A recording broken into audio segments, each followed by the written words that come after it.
Okay, this is Mike Soares of Soares'y Guitars. This is one of our new Stratocaster Tuxedo tenor guitars.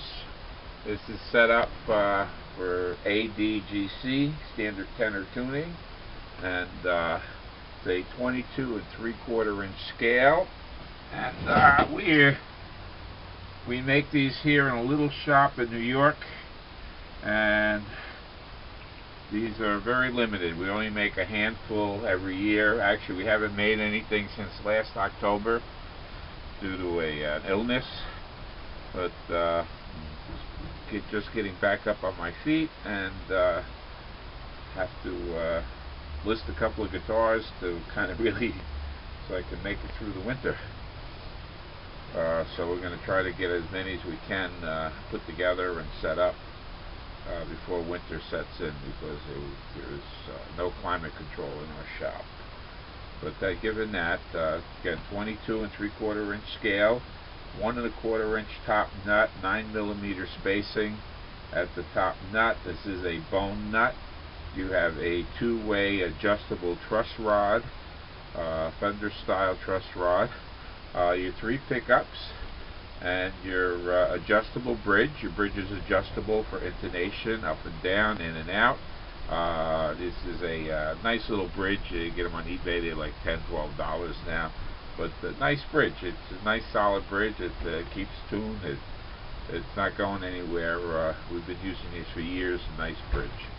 Again, this is a 3/4 inch scale guitar. So it's a smaller size than it's not a standard Stratocaster.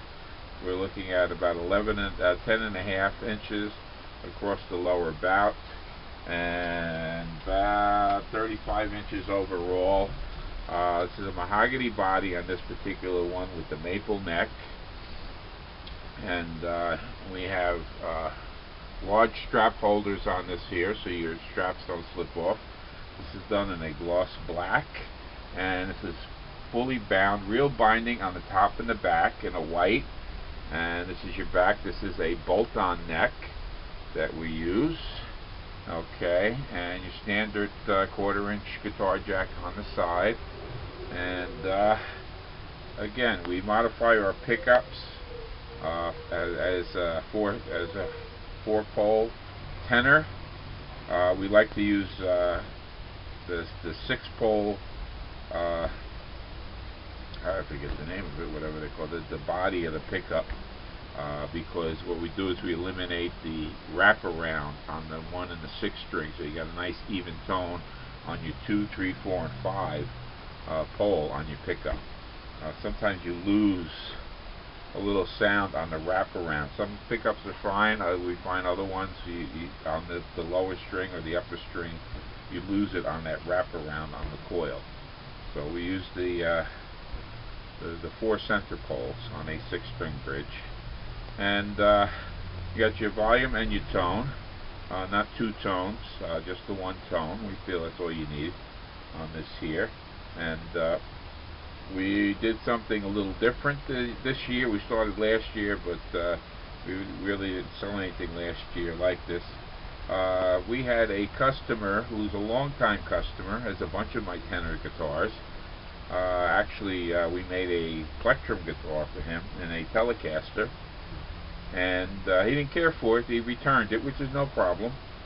We always offer returns on our guitars, and so I'd like to know why people return, if they do return. I get very little returns, but I like to know why. But on this particular one, he didn't like the smaller body on the Telecaster, and he didn't like the switch. His hand kept hitting the pickup switch when he played the guitar. And we did a little investigation. We checked around with a couple of other people. Everybody's telling me, yeah, no, I don't like that switch. I don't like that switch. I don't like that switch. I've been building guitars for over 30 years now. Nobody ever said anything about the Fender toggle switch. And I'm left-handed, so it never bothered me. I always play right-handed guitars instead of left-handed guitars, and So I didn't notice any problem.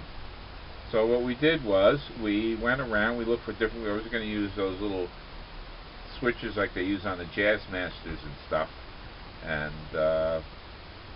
decided to go with these here. These are actually marine switches. They're made for boats and for racing cars and stuff like that. So what we did was we added an individual switch, so you can go with your top pickup, your middle pickup, your lower pickup, or just your middle pickup, or just your top pickup if you want, or just all three. So you have a choice. You pick up what pickup you want to use, hit the thing, and you're ready to go. Okay, and you don't have to worry about switching your pickups on or off, or switching from the top to the bottom or whatever. Okay, so that's just something new, and I think we're gonna see what kind of response we get on this. We think it'll be good, but I think this is what we're gonna go with from now on. And on this here, just to let you know, this volume and tone knob on this here, we actually came across a box of some vintage volume and tones in black. These are set screw. So if you want to take these off of your guitar and change them to white or some other color for some reason, you're going to have to loosen the screws to take these off. Okay, these are not your regular pop-ons like they use today. These are actually vintage knobs that are on here. These are, and they're Fender. They're vintage Fender knobs. And we have your top dots, your proper 10th fret marker on here. You double at your 12th. You have your side dots, and this is a fully bound neck on this here. Has a double truss rod, two-way truss rod on this here. And if you notice, this is a what we call a Jimi Hendrix head, a left-handed head on here. We find that it's easier to tune the guitar by reaching up underneath the neck of the right-handed player than reaching around up over the other side of the neck. So we do all our necks now in a left-handed style, and this is actually a Mandocello tuner that we use. It's a 4-in-line. We think it gives a very nice look. And this is also so you know, this is a V-back, a nice deep strong neck for a tender volute neck. Okay, this is the old style like they used on the older Gibsons and a lot of the Martins that have the diamond on the back. This is called a volute neck. Makes a nice strong neck.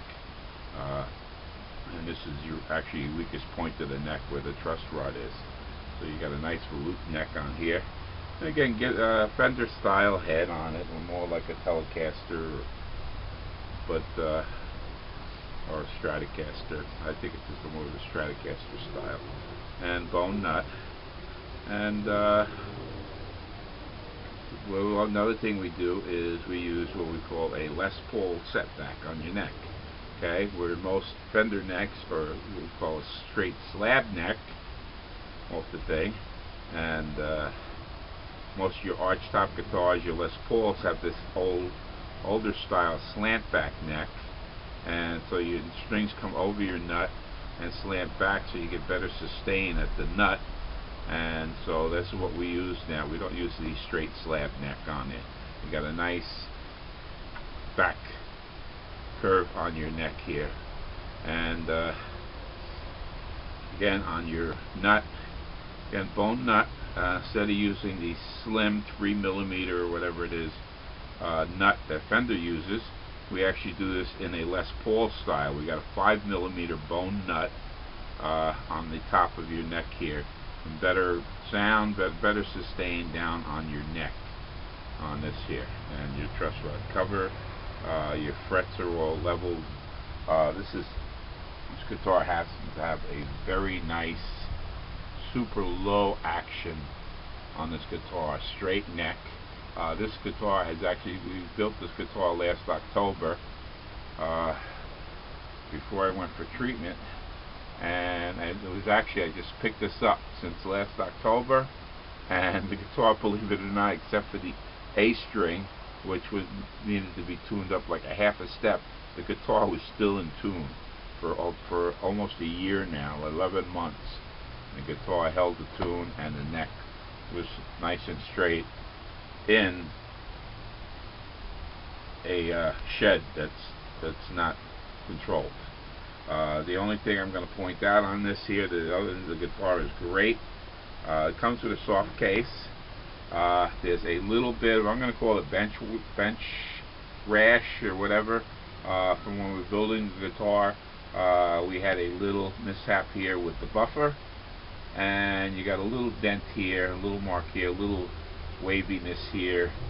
If you wanted to buff it out, you probably could put a drop of crazy glue in that divot and buff it all out flat, but we didn't go crazy on it. It's black. We hate black guitars. We decided to do a tuxedo.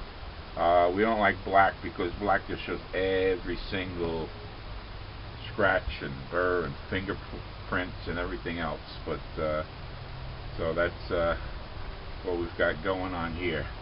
And this is we're gonna have this hooked up to a 10-watt SX amp, and here you can hear it buzzing.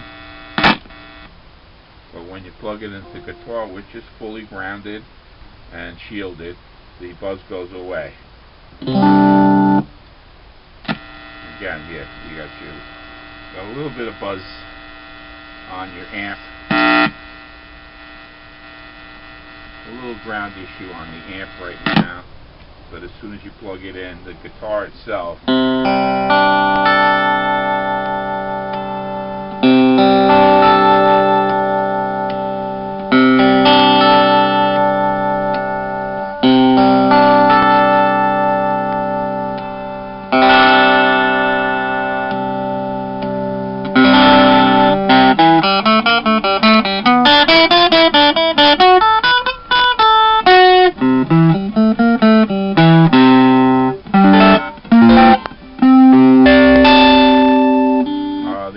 on this is low.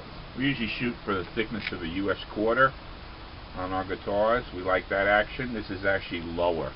Unbelievable action. You know, you make guitars, we made like I think we only made 4 of these.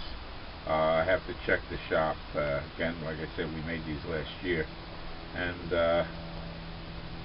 they vary. I mean, sometimes you get necks that are unbelievable. Some have a little bit of a relief on them,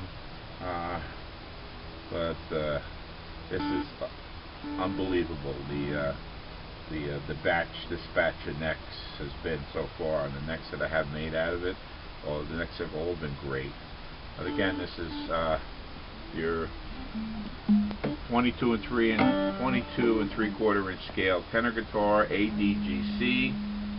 Comes with a nice padded, like a 10mm padded case on here. It fits well. It's a nice fitting case. It's, you know, it's not an oversized bag. It's not one of those cheap thin bags.